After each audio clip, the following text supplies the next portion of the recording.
Assalamu alaikum everyone. Samuel Johnson, also known as Dr. Samuel Johnson. So why we are called him Doctor? Doctor हम इसे किस वजूहात की बुनियाद पर कहते हैं?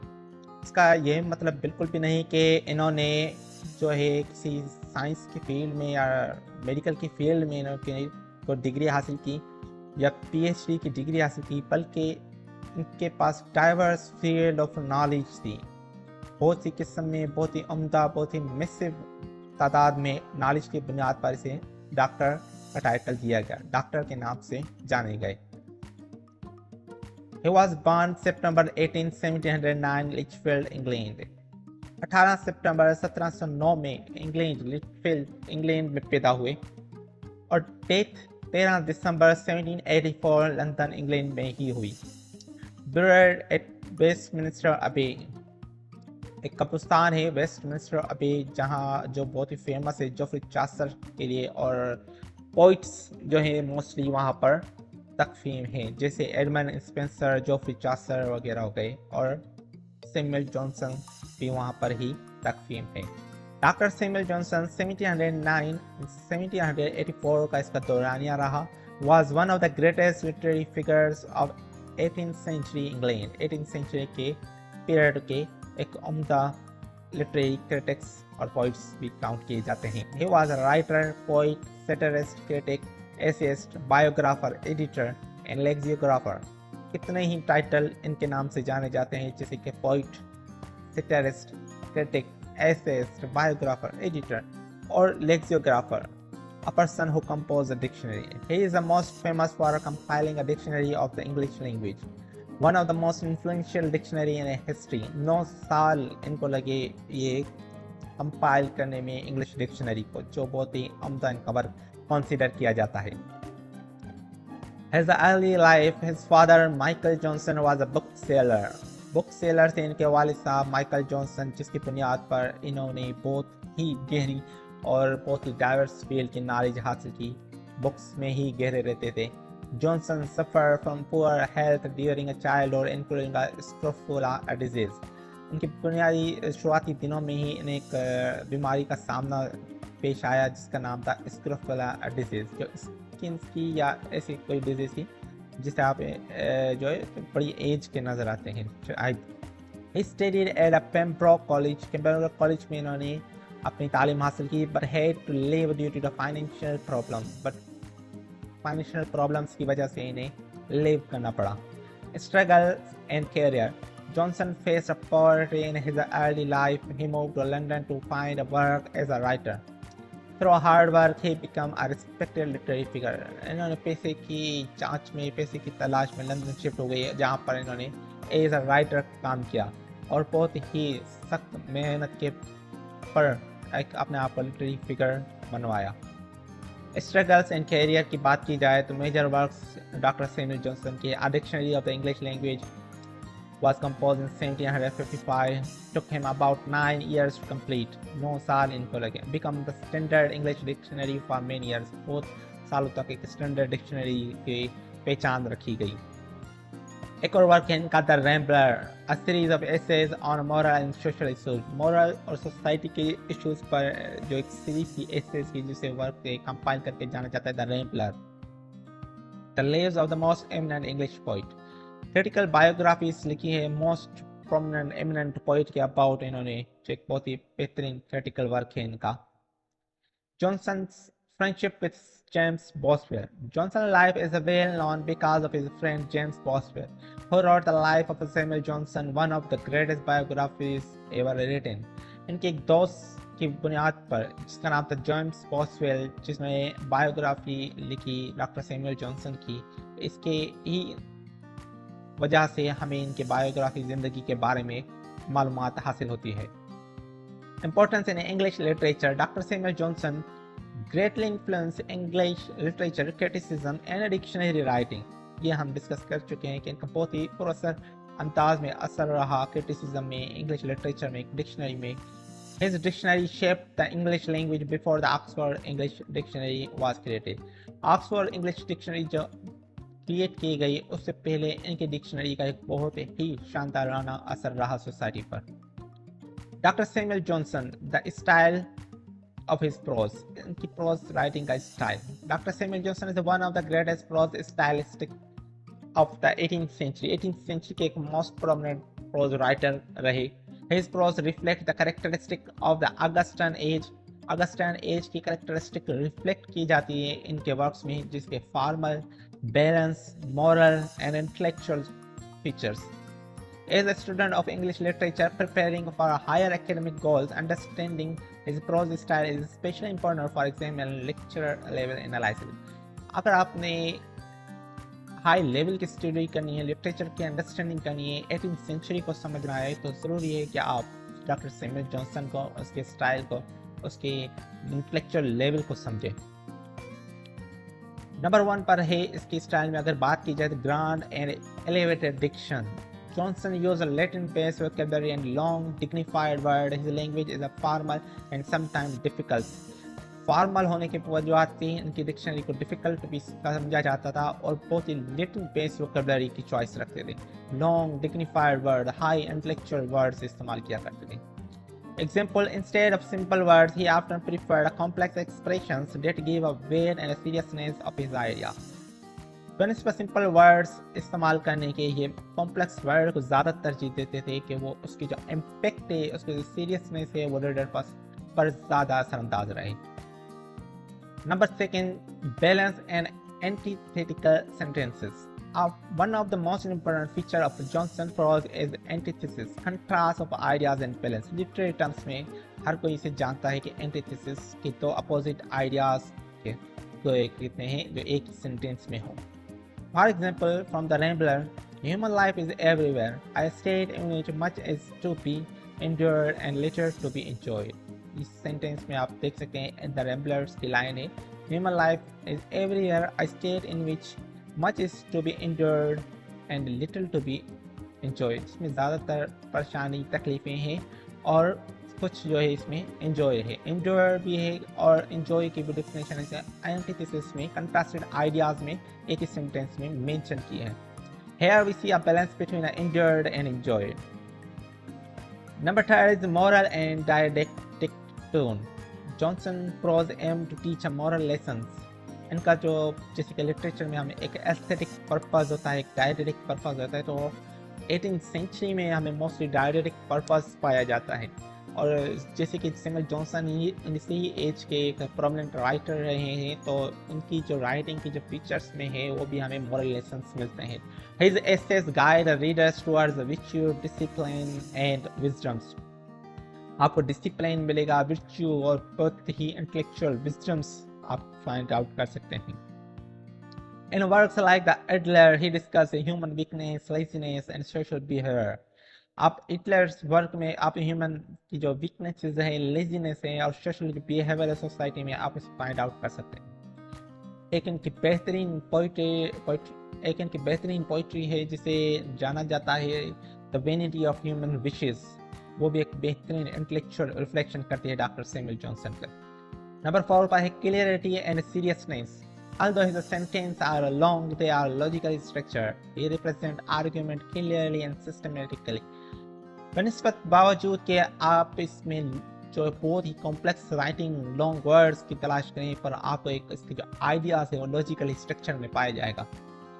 इनके जो आर्ग्यूमेंट्स है आप क्लियरली समझ पाएंगे कि क्या इनका पॉइंट ऑफ व्यू था, क्या इनका पर्सपेक्टिव था, जो कि सिस्टमेटिकली इनके वर्क्स में मेंशन किया गया है. His prose is more intellectual than emotional. Comparison किया जाए इमोशनल और इंटेलेक्चुअल के दरमियान, तो इनके जो वर्क्स हैं वो मोस्टली जो डाइवर्ज जो रिफ्लेक्शन होते हैं वो इंटेलेक्चुअल के बुनियाद पर होते हैं. Use of generalisation. Johnson often writes about a universal human nature rather than a personal experiences. इंसानी की जो नेचर है वो डिपेक्ट की गई है इसमें, बनस्बत के अपने ख्यालात का इजहार रखा जाए. His ideas apply to all people not just individual. इसके जो आइडियाज़ हैं वो यूनिवर्सल आइडियाज़ हैं जो बनस्बत किसी सब इंसानों पर एप्लीकेबल किए जा सकते हैं, नहीं सिर्फ किसी एक इंडिविजुअल के लिए है. Rhythmic and structure sentence. His prose has a poetic rhythm. इसकी आप अगर प्रोज पढ़ेंगे तो आप में पोएटिकल रिदम भी पाई जाएगी. Many sentences sound almost like a poetry because of their balance clauses. Huge number of vocabularies पाई जाती है, क्योंकि खुद ने एक डिक्शनरी कंपोज की थी, तो जो चॉइस ऑफ वर्ड्स हैं वो इतनी तो गहरी थी कि वो जब लिखते थे तो बैलेंस क्लासेस में तो एक पोइट्री की रिफ्लेक्शन होती थी उनमें से, इसलिए एक रिदम क्रिएट हो जाता था। हम डिस्कस करेंगे weakness of his styles. Samuel Johnson की जो स्टाइल था उसमें कुछ वीकनेस भी पाई जाती है, sometimes too heavy and artificial. कभी कभार लफ्ज़ों की चॉइस इतनी हेवी होती थी कि आर्टिफिशियलिटी उसमें महसूस होने लगती थी। Over use of long words, बहुत ही लॉन्ग वर्ड्स का यूजेज किया जाता था बार बार। Less natural compare to the later writers like Charles Lane. बाकी अगर चार्ल्स लेन से कंपेरिजन करें तो इनका लेस नेचुरल लगता था, क्योंकि इनकी एक आर्टिफिशियल लैंग्वेज डिफेक्ट होती थी। कंक्लूजन अगर हम अभी तक जो डिस्कस किया है उसका निकालें तो डॉक्टर सैमुअल जॉनसन का प्रोज स्टाइल जो formal, balance, moral, intellectual, elevated count किया जाएगा। He represent the classical tradition in English prose. Obviously कि एक राइटर हैं क्लासिकल एज के, तो क्लासिकल एज की फीचर्स को ही डिपेक्ट करेंगे। His style grandly influence later prose writer and critics. आगे के आने वाले प्रोज राइटर और क्रिटिक्स पर इनका जो अंदाज है, इनका जो इंटेलेक्चुअल्स है, जो इनकी जो इंटेलेक्चुअल पे है वो बहुत ही असरअंदाज रही। Doctor Samuel Johnson as a literary critics, a general statement हम पढ़ेंगे। Doctor Samuel Johnson as a literary critic. Doctor Samuel Johnson को हम पढ़ेंगे एज अ लिटरेरी क्रिटिक। एक जनरल स्टेटमेंट है, doctor Samuel Johnson is one of the most important literary critics of the 18th century. Most important literary critics में एक doctor Samuel Johnson का भी नाम होता है 18th सेंचुरी में। He brought a practical wisdom, moral insight and common sense into English literary criticism. Practical wisdom पर बहुत काम किया, मॉरल डायरेक्टिविज्म और कॉमन सेंस लिटरेरी क्रिटिसिज्म में जो इमर्ज हुआ वो डॉक्टर सैमुअल जॉनसन ने किया। His criticism is mainly found the lives of the most eminent English poets and his famous preface to Shakespeare. Criticism को एनालाइज करना है तो इनके बेस्ट वर्क जो है एमिनेंट ऑफ इंग्लिश पोइट्स और प्रीफेस टू शेक्सपियर में आप फाइंड आउट कर सकते हैं। Johnson as a new classical critic. New classical critics के हिसाब से जॉनसन को belong to the new classical age है, तो इसकी जो पिक्चर्स है उनसे ही बिलोंग रखती है। सो ही बिलीव, इनका जो एक मानना था वो था order and discipline, moral purpose in literature, general human nature. इंसान की जो अमूमन आम जो नेचर होती है उसे डिपेक्ट करना, disrespect for classical rules. Classical rules जो है time, unity of time, unity of place, unity of action, उसकी रिस्पेक्ट करना। However, unlike rich critics, he was not blindly conservative. पर बनस्पत दूसरे क्रिटिक्स के हिसाब से ये अंधा कंजर्वेटिव पर्सपेक्टिव नहीं रखते थे। ही जज literature with independence and practical wisdom. इनकी जो जजमेंट है क्रिटिसिज्म वो एक इंडिपेंडेंट रिफ्लेक्शन शो करती है जो एक प्रैक्टिकल विजडम की बुनियाद पर होती है। His practical approach. Johnson was not a theoretical critic like a later romantic critics. Later romantic clears की आप बात करेंगे तो एक theoretically critics काउंट किए जाते हैं, पर ये डॉक्टर सैमुअल जॉनसन को हम practical critic के नाम से जानते हैं। Evaluator writers individually, राइटर्स की जो इंडिविजुअल्स को एवेलुएट करते हैं। जज works on their merits and faults, उनके जो वर्क्स लिखे गए हैं उनकी मेरिट्स और फॉल्ट्स के बुनियाद पर क्रिटिसिज्म क्या करते हैं। Focus on how literature reflects real life, human life. Focus किया इन्होंने कि किस जिंदगी की जो रियल लाइफ है वो डिपेक्ट की जाए अपने लिटरेचर में। His criticism is based on experience, morality and common sense. इसके जो लिटरेचर है, क्रिटिसिज्म है, वो आपको डिपेक्ट करेगा, आपको रिफ्लेक्ट करेगा इनके एक्सपीरियंस को, इनकी मॉरलिटी एंड कॉमन सेंस को सोसाइटी के। Johnson on Shakespeare. In his preface to Shakespeare, Johnson praised William Shakespeare as the greatest dramatist because इन्होंने अपने एक क्रिटिकल वर्क में प्रीफेस टू शेक्सपियर में जॉनसन की प्रेज की ग्रेटेस्ट ड्रामेटिस्ट कहा गया है कुछ बुनियाद पर। Shakespeare represent the universal human nature, क्योंकि शेक्सपियर ने एक कायनाती ह्यूमन नेचर को डिपेक्ट किया। और दूसरा है his characters are natural and realistic. इसकी नहीं जितने भी डाइवर्स फील्ड के जो कैरेक्टर रिप्रेजेंट किए शेक्सपियर ने वो एक रियलिस्टिक बिहाफ पे के, एक जो जिंदा रियलिस्टिक जो होते हैं कैरेक्टर उसे डिपेक्ट किया है अपने वर्क में। His plays reflect a real life. Real characters depict always a real life. Johnson on Shakespeare continue है. At the same time, Johnson honestly pointed out the Shakespeare's faults such as merits के साथ तो साथ Johnson ने Shakespeare के कुछ demerits जिन faults कहते हैं वो भी फाइंड आउट किए, जैसे लूज प्लाट्स की कोई प्रॉपर अरेंजमेंट नहीं है, violation of classical unities of time place action की वायलेशन की है शेक्सपियर ने अपने वर्क में. This balance judgement shows the Johnson's fairness.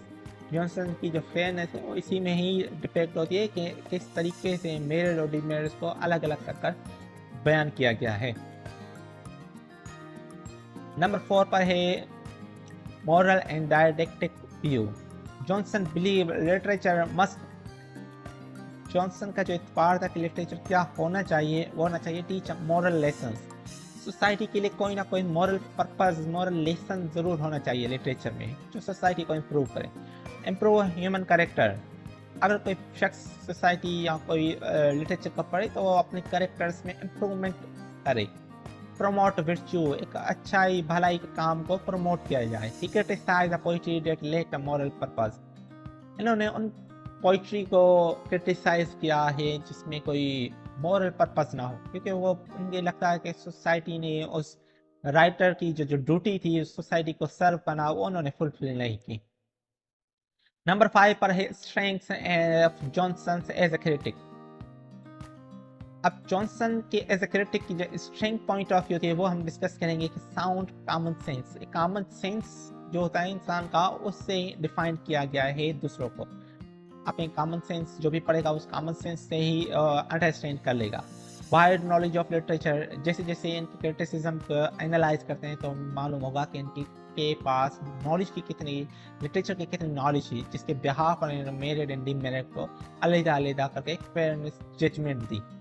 Balance judgement, fair judgement कहा गया कि मेरिट और डीमेरिट फॉल्ट्स और उसकी खूबियाँ को अलग अलग कर बयान किया गया.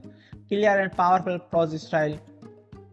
चाहे कि लॉन्ग वर्ड इस्तेमाल किए जाओ पर अपने एक जो पावरफुल आइडिया उसे क्लियरली तरीके से मेंशन किया गया.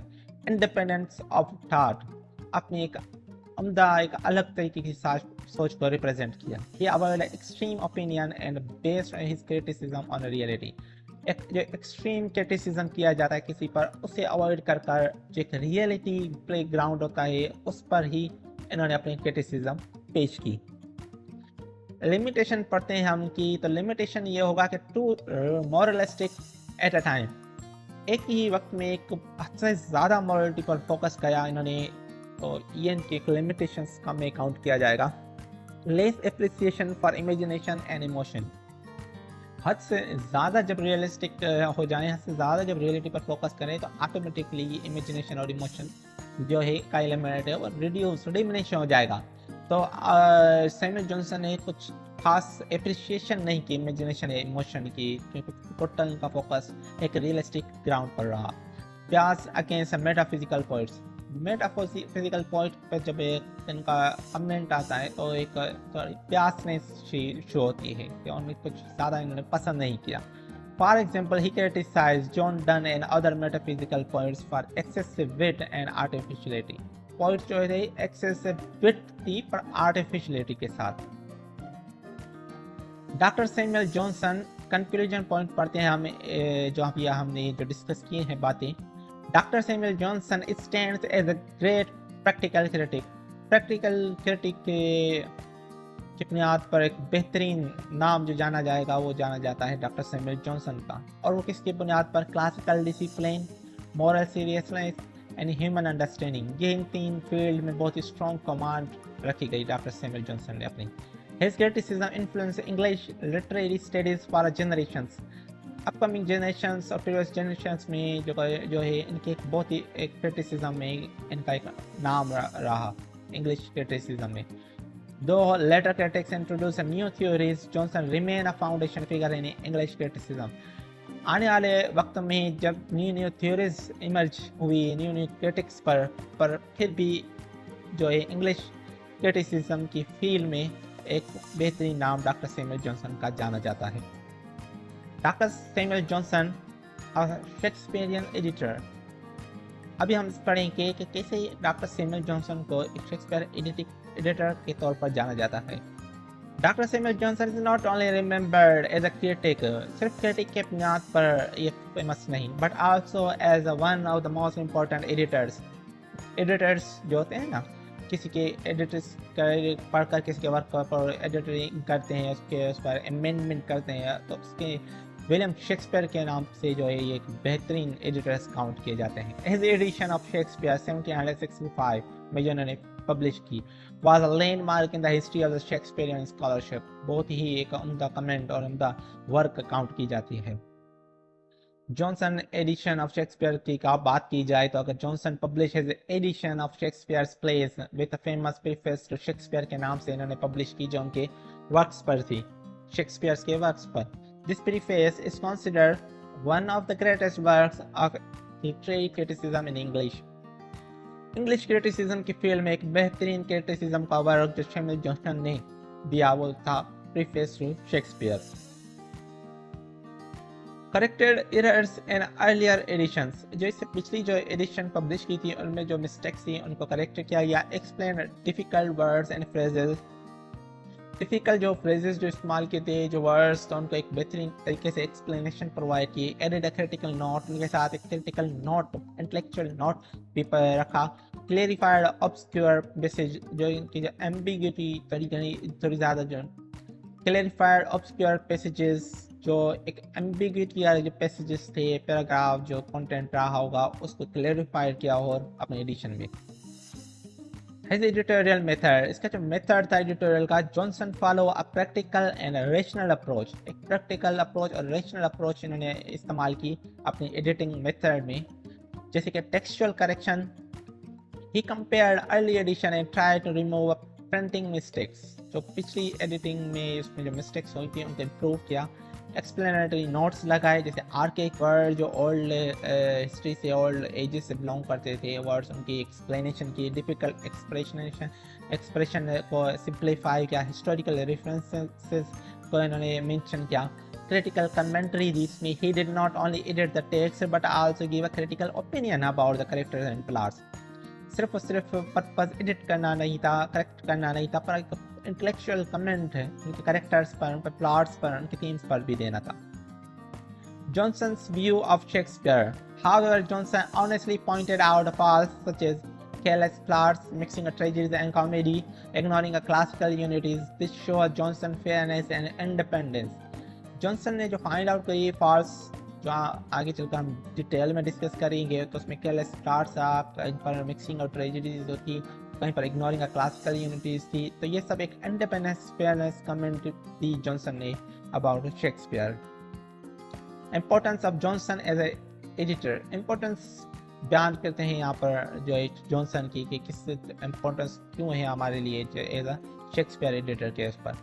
He brought a serious scholarship to Shakespeare studies. एक बेहतरीन एक सीरियस स्टडीज जो काउंट की जाती है शेक्सपियर के वर्क्स पर, वो जॉनसन ने अपने एडिटिंग में पेश की। He combined editing with literary criticism. एक एडिटिंग प्रोसेस को, फील्ड को इन्होंने लिटरेरी क्रिटिसिज्म से मर्ज किया। His edition became a foundation for a later Shakespeare editors. इनकी जो एडिशन थी उन्होंने एक फाउंडेशन, बुनियाद रखी जो बाद के जो एडिटर्स थे शेक्सपियर के, उनके लिए। He helped readers better understanding of Shakespeare's language and meaning. इनकी क्रिटिसिज्म, इनकी जो एडिटिंग थी उनके हिसाब से, एडिशन के हिसाब से, तो अंडरस्टैंडिंग को और इन्होंने क्लेरिफाई किया। शेक्सपियर की जो लैंग्वेज थी, उनकी जो मीनिंग थी, पर्पस था, उनको समझने के लिए और अंडरस्टैंडिंग हो गई। लिमिटेशन जो हम इसकी पढ़ते हैं, Shakespeare Johnson as a Shakespeare editor की जो लिमिटेशन है वो है sometime he change the text based on his own judgement. कभी कभी ऐसा लगता है कि इन्होंने अपनी जजमेंट के हिसाब से उनके टेक्स्ट को मॉडिफाई कर दिया। वो जो चेंजिंग है वो इनमें पाई गई कि इन्होंने अपनी जो कमेंट देना चाहते थे, जो जजमेंट देना चाहते थे, उन्होंने उसके बिहाफ पर उस टेक्स्ट को टेकल किया, उसको नज़रिए से, अपने उस पर्सपेक्टिव से देखा। He lacked a modern scientific textual method. Modern scientific textual जो मेथड था एनालाइज करने का, उसे इग्नोर किया।